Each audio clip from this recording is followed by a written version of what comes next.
Good afternoon.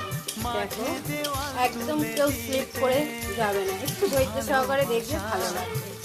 পেঁয়াজটা তেল দিয়ে ভেজে নিচ্ছি। দেখো তেল, এটা শুদ্ধ তেল আছে, তার মধ্যে পেঁয়াজটা দেখাতে পারবে।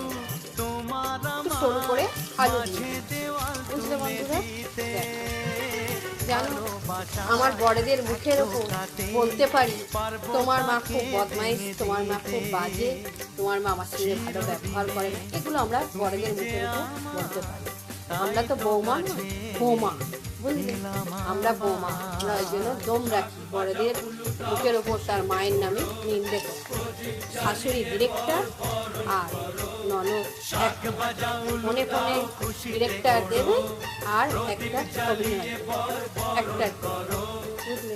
এটাই হলো আমাদের শাশুড়ি আর বৌমা আর ননদ। যতই করি না কেন তবুও দিনের শেষে বলবে তুমি কি করেছো, সারাদিন বসে বসে শুধু খেয়েছো আর ঘুমিয়েছো, আর কি করেছো।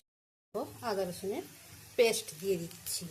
এটা কিন্তু নিড়ে মাছের ঝাল হবে, বুঝছো? পরিমাণ মতো, যার যেমনভাবে গ্রেভি খাবে সে সেভাবেই মশলা দিয়ে দেবে, ঠিক আছে? এবারে আদা রসুনটা ফাটবে বলে, কড়ার মধ্যে ছিটকাবে বলে দেখো স্বাদ মতো লবণ দিয়ে দিচ্ছি। যে যেমন স্বাদের লবণ খাবে সে তেমনই দেবে, স্বাদ মতো লবণ দিয়ে দেবে, ঠিক আছে?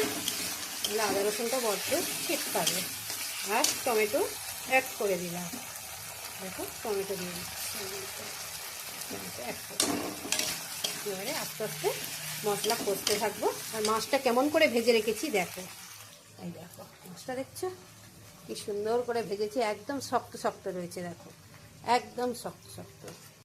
বন্ধুরা লঙ্কার গুঁড়ো অ্যাড করে দিলাম। দেখো যে যেমন ঝাল খাবে তেমনই দেবে। এই দেখো হলুদ গুঁড়ো অ্যাড করে দিলাম, বুঝলে বন্ধুরা? দেখছো সুন্দর কালার আসছে, দেখো। এর মধ্যে একটু জল অ্যাড করে দিলাম, যে যেমন গ্রেভি খাবে। একটু ধনেপাতা কিন্তু অ্যাড করেছি, তোমাদের দেখাতে পারিনি, দেখছো তেল ছেড়ে গেছে বলে এই জল অ্যাড করে দিলাম।